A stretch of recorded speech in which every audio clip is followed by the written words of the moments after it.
Sabi niya, para daw bangkang kapil. Hi. Ulam sa bukid. Sabi ni Lisa, buti nga, hindi bangkang Yes, hindi kayo naglakad dahil magaling yung driver namin. Tama. Sabi ko, at least hindi eroplanong papel. Sabi ko. Yan ang kariton bakal. O, diba? Sarap. Ito ang ulam namin sa bukid. Ay, tama doon. Tatambakan pa.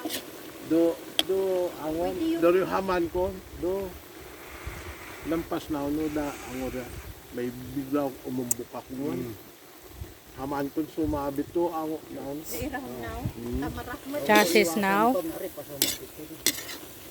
sa niya. Kayo na munita din. Sarap. Kupit-kupit. Yan, nagluluto ako sa Hari kahoy. pa na sumayad kay Kit. Ay, dana. Naipidwa.